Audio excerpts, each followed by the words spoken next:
Et bonjour à tous, ravi de vous retrouver pour l'émission du samedi 30 septembre 2023. On se retrouve avec un BTC proche des 27 000 $, Ether à 1672 précisément, plus 2% pour XRP Ripple, et on a quelques perfs qui deviennent sympas, notamment Chainlink qui nous a poussé quand même sur la semaine 16%, 38% sur les 30 derniers jours, et on est revenu donc sur la borne haute du range.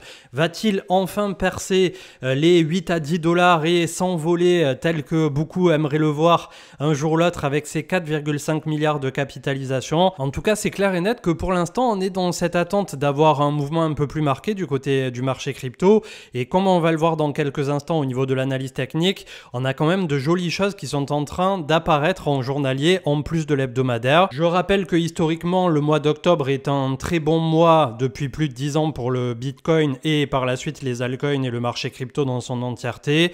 Est-ce que ça va être une statistique de plus positive pour nous? Ou bien est-ce que voilà, ça sera tout l'inverse qui se passera? En tout cas, que vous savez à quel point j'affectionne les statistiques. Crypto Fear and Greed 47, neutralité, et c'est représentatif du range dans lequel on est toujours bloqué sur Bitcoin, autour de 25 000 en bas, avec cette petite mèche ici à 24 200, et en haut, c'est 27 500 à 28 200 qui nous séparent d'une accélération en direction des 30 à 32 000 $. Quand on regarde la map de liquidité de Decentrader, on a un énorme volume ici qui est très représenté par toute la partie gauche à votre écran, autour de 25 000 à 22 23 000 $. Au nord, eh bien, on a un petit début de quelque chose qui va de 28 000 à 32 000, quasiment 31 800. Et c'est à partir de 31 800 jusqu'à 35 000 que ça devient beaucoup plus pentu. Donc en fait, il est extrêmement simple actuellement pour les market makers de faire passer le cours du BTC de 27 000 à 32 000. Il n'y a quasiment rien qui nous arrêtera en cours de route. Après, comme d'habitude, c'est à compter de 32 jusqu'à 35 qu'il faudra mettre les bouchées doubles, et ensuite on verra comment ça se passera si tant est qu'on vienne chercher cette zone de prix. Au niveau des news, donc on avait Dave The Wave qui nous mettait en avant le weekly pour Ethereum contre Bitcoin. On est toujours sous trend et on fait des points bas de plus en plus bas, donc c'était une downtrend. Ether sur ce premier semestre 2023 a été moins intéressant que BTC. Pour autant, quand on regarde comme ça l'image de fond, on est effectivement sur un endroit charnière, un endroit clé qui pourrait nous conduire, que ça soit contre Ether Bitcoin ou Ether Dollar, sur un mouvement bien plus marqué. Et c'était Thomas donc de Cryptost qui nous faisait la rétrospective avec Ether qui a une croissance désormais plus rapide que Meta, Zoom, Microsoft, Shopify ou encore Adobe. Donc quand on regarde comme ça avec les graphiques à l'appui, on ne peut plus douter, je pense, à ce jour de cet avenir qu'ont les cryptoactifs et qu'a la blockchain en termes de technologie. Et c'est pas les débats houleux qu'il y a eu sur Twitter ces jours-ci avec ce que je qualifierais personnellement de troll qui nous dira le contraire. Mais c'est vrai que après, quel sera le grand gagnant? C'est un peu ce qu'on disait, je crois, lors du dernier live Twitch. Il y a des personnes qui disent, oui, tu penses que dans le domaine de l'interopérabilité, est-ce que ça sera Atom Cosmos? Est-ce que Axelar c'est bien? Est-ce que NIR Protocol? Est-ce que machin? Est-ce que les Layer 2? Quand vous avez un domaine comme ça de prédilection sur lequel vous êtes en train de vous intéresser, de faire vos propres recherches et que ça vous semble être un domaine porteur et d'avenir, tant sur le point fondamental que sur le point de vue spéculatif, après, il vous appartient aussi d'avoir une répartition qui soit équitable, puisque comme d'habitude et comme on l'a répété très souvent, c'est très très rare qu'il soit intéressant, en tout cas sur les altcoins, d'être à ce point concentré, c'est-à-dire de faire entre grands guillemets un all-in sur un seul actif. Et ça, peu importe dans quel marché vous regardez, même les Warren Buffett et tout ça, ils ont beau être très concentrés avec les centaines de milliards qu'ils ont sous gestion et en personnel, ils ont quelques 5-10 actions de prédilection sur lesquelles ils concentrent 90% de tout leur flux. On a pas mal de mouvements toujours autour de Ether, c'est un peu le jour de Ether aujourd'hui, mais ça c'est même pas voulu, avec Bitwise qui pourrait lancer incessamment sous peu un Ethereum Future ETF. Alors là aussi, il y a pas mal de choses qui sont en train de bouger, et pour les futurs autour de Ether et pour le spot, qui ont été demandés par deux sociétés si je dis pas de bêtises. Évidemment, tant qu'on n'a pas un Bitcoin spot qui est approuvé, ça va être très très difficile d'avoir avoir un Etherspot qui est approuvé, mais pourquoi ça serait pas un Etherspot qui serait en premier approuvé et qui derrière permettrait de faire sauter la dernière petite barrière du côté du BTC? En tout cas, c'est la question que je me pose actuellement. Avec CryptoGoku, Alpha Sensei, une société d'IA soutenue par Google et Microsoft qui vient de lever 150 millions de dollars pour une valo de 2,5 milliards. Alpha Sense est spécialisé notamment dans l'intelligence économique et de la recherche. Les deadlines au niveau des fameux ETF sur Bitcoin, c'est avec The Scalping Pro Max du côté de Twitter, et petit à petit, malgré le fait que ça soit repoussé, ils ne pourront pas les repousser indéfiniment et on arrive au max du max, comme vous le savez, en mars 2024. Comme le disait aussi Cryptost, on a désormais tout ce qui est Ethereum Future, mais pas que, puisque comme je viens de le dire à l'instant, on a aussi 2 ETF spot qui sont désormais déposés. Et comme prévu, je ne sais pas si c'est le bon mot, mais la SEC qui repousse indéfiniment pour l'instant sa décision sur les ETF Bitcoin au comptant pour BlackRock, Valkyrie, Invesco et Bitwise. Et ils l'ont fait ce coup-ci 2 semaines plus tôt que ce que leur permettait justement l'échéance par rapport à cette décision. C'est aussi probablement consécutif au fait que Gary Gensler est en train de se faire passer au grill en ce moment du côté de tout ce qui est voilà, commission aux États-Unis. On a vu pas mal de vidéos circuler, mais dans tous les cas, je pense qu'on va avoir un dernier trimestre 2023 qui risque déjà d'être pas mal. Pas forcément dans le sens où ça va faire que monter ou des trucs comme ça. Je pense qu'il y aura au moins un mois sur ce dernier trimestre 2023 où oui, ça risque de monter et potentiellement en octobre. Après, on se reprendra probablement une correction. C'est comme ça que je vois la fin d'année puisque c'est souvent ce que nous a offert le marché crypto autour de décembre. Et le premier trimestre 2024 devrait apporter un certain renouveau à seulement 4 mois de cette échéance du précieux halving. Et ensuite, on va voir pour toutes ces décisions d'ETF. On avait Yoda donc qui nous disait à 200 jours du BTC halving comment nous nous sentons, est-ce que nous sommes excités? N'hésitez pas à nous dire en commentaire. Ça continue d'avancer aussi pour Multivers X, anciennement Elrond, en s'impliquant notamment sur tout le côté vert, le côté carbone négatif. Ça, c'est quelque chose au niveau des narratifs qui seront extrêmement suivis, puisque quand bien même à ce jour, là aussi, c'était les débats qu'il y avait ces jours-ci du côté de Twitter que le Bitcoin est énergivore. C'est vrai que quand on a des actifs, notamment comme Ether, qui du jour au lendemain, suite au merge, ont réduit de 99,9 leur consommation, eh bien, on a des blockchains comme ça qui auront besoin d'avoir pour se développer aussi convenablement dans certains pays le petit macaron vert. Et c'est là aussi où le BTC aura quelque chose à jouer dans le futur en continuant tout simplement d'aller de plus en plus vers de l'énergie verte, puisque statistique à l'appui, je ne sais plus à combien on en est, mais je crois qu'il y a déjà un bon 70% qui est considéré comme de l'énergie renouvelable. On avait donc ce post, mais qui est consécutif à beaucoup d'autres posts. On fait un petit aparté de 2 minutes. Au niveau du harcèlement scolaire dont est victime depuis plusieurs années le fils de CryptoBubble qui, depuis plusieurs semaines, essaie de lutter contre ça, a déposé plainte plusieurs fois. Il y a eu de multiples rendez-vous avec l'école et malgré tout, l'élève est toujours là alors qu'il a pris une exclusion. Il continue de venir à l'école. Et pire encore, ses petits camarades envoient des menaces de mort par SMS, etc. Donc CryptoBubble, bien évidemment, essaie de se défendre comme il peut et c'est pour ça qu'on lui envoie tout notre soutien. Malgré tout, en ce moment, on a le gouvernement qui n'arrête pas de pavaner, notamment sur les réseaux sociaux, comme quoi il faut prendre à bras le corps tout ce qui est harcèlement scolaire. Et malgré tout, on voit ici, alors qu'il y a aussi des violences physiques qui sont faites, c'est pas juste un harcèlement moral et verbal, tout ce qui a déclenché finalement cette enquête et cette prise de conscience du côté de ce jeune homme, c'est le fait de revenir régulièrement à la maison avec des bleus. Et là, on passe à un niveau quand même qui est déjà bien plus préoccupant pour une école, surtout qu'apparemment ça a duré depuis des années. Donc on leur envoie à la fois tout notre soutien, on espère que les choses vont être faites et vont être réglées. Et malgré tout, c'est aussi la réalité du terrain en ce moment. On en a la sensation quand on regarde les diverses affaires comme ça de harcèlement scolaire. À chaque fois, c'est le harcelé qui finit par devoir partir. Et ça n'est pas le harceleur, malheureusement, ou la petite terreur des bacs à sable qui se fait virer manu militari de cette zone scolaire. Donc c'est complètement fou. Mais une fois de plus, ça démontre à quel point en France, on marche complètement sur la tête. Pits Network qui révèle le white paper version 2.0, un projet intéressant. Je vous invite à le consulter sur Peace Network France pour ceux que ça intéresse. Je suis en train de mettre à jour ma liste de bouquins les plus intéressants sur la finance, mémoire de spéculateur, psychologie de marché. Une fois que j'aurai mon top 5, mais je le connais déjà plus ou moins de tête, on fera un giveaway où j'offrirai plusieurs fois comme ça les 5 meilleurs bouquins qui me paraissent les plus intéressants pour essayer de vous développer un peu un background d'éducation financière. Ça me paraît toujours plus intéressant au final que de distribuer 100 $ comme ça sur Twitter à tout et n'importe qui ou n'importe comment. Et c'était consécutif à ce post, donc cette vidéo sur YouTube, la mécanique de la machine économique en 30 minutes par Ray Dalio, qui est le banger absolu pour comprendre l'économie en demi-heure. Alors je dis pas que le fait de l'avoir en 30 minutes, ça soit facile à comprendre pour autant en 30 minutes, il faut y revenir plusieurs fois et décortiquer si possible, mais c'est quelque chose qui vous montrera que la phase de marché que l'on traverse avec tantôt l'impression monétaire, tantôt le resserrement économique, la Fed qui monte les taux, la récession, voilà, c'est pas quelque chose de nouveau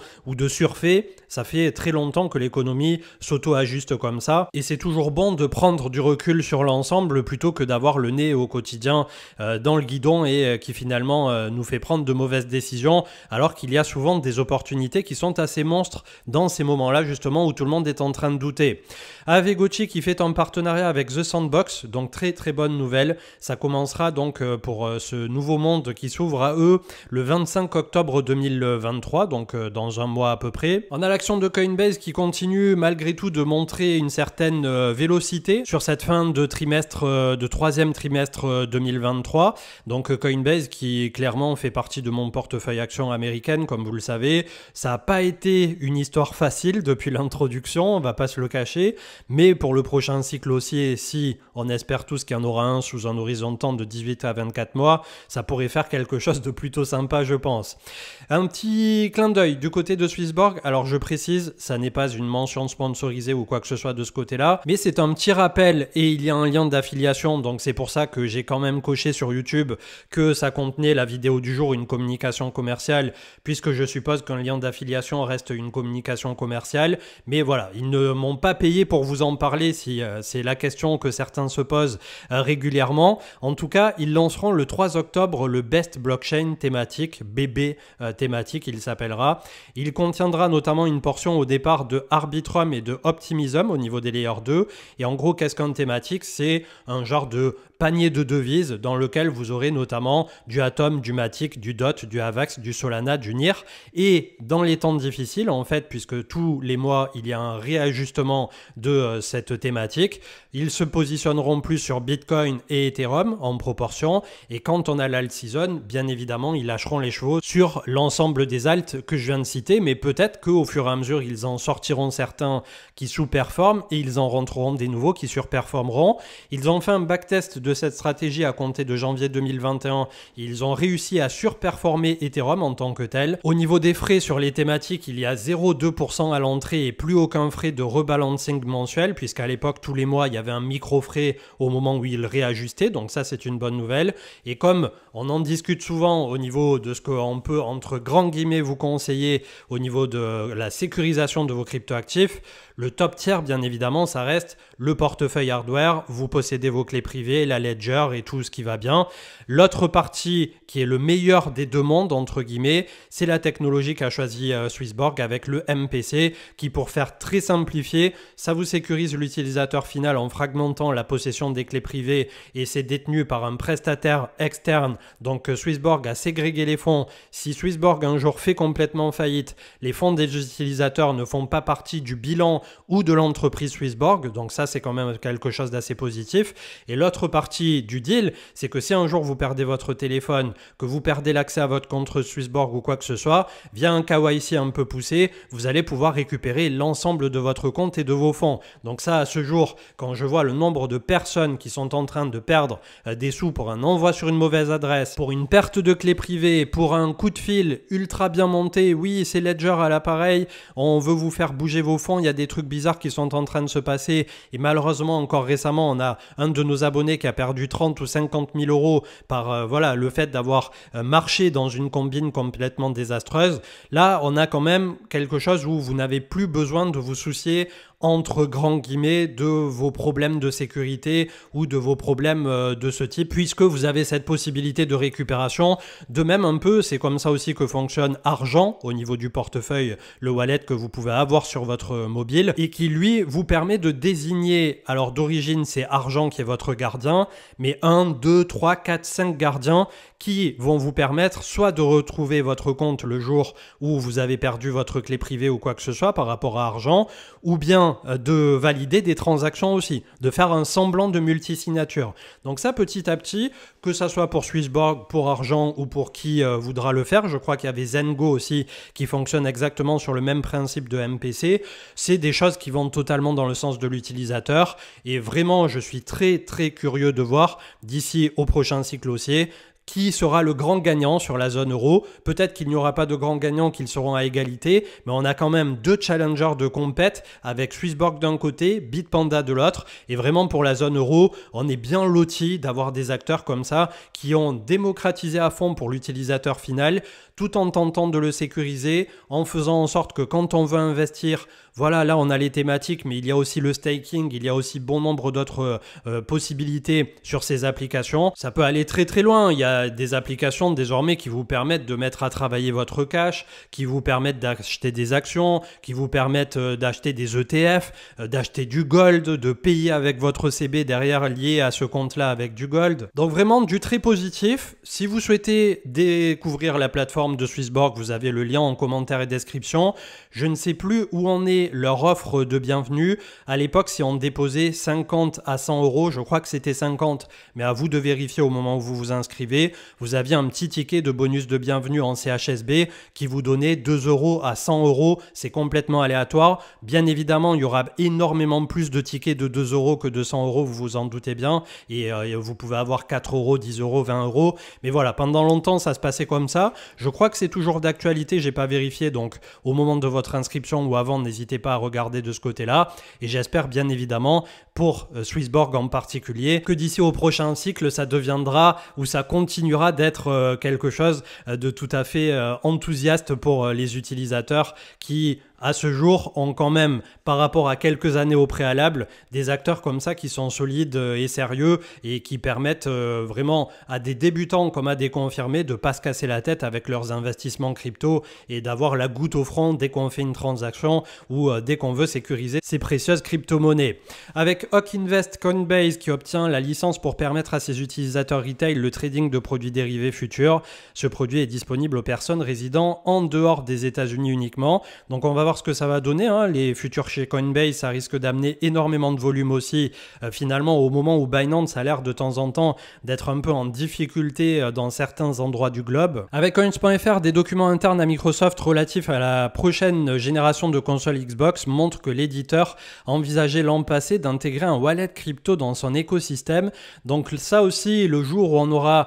il y avait aussi l'Arlésienne autour de GTA 6, le prochain, qui pourrait intégrer une crypto-monnaie directement dans GTA 6. Ça pourrait vraiment, quand on voit à quel point l'industrie du gaming pèse en termes de capitalisation, c'est un truc de zinzin. Je crois que si je dis pas de bêtises, l'industrie du gaming, ça doit peser la totalité de l'industrie du cinoche et de la musique, les deux réunis. Donc on est sur quelque chose de très très conséquent. Et c'est vrai que quand les vannes s'ouvrent côté gaming, en général, c'est pas à moitié. On avait Cryptomage qui nous faisait part un peu de mindset et surtout autour de la procrastination.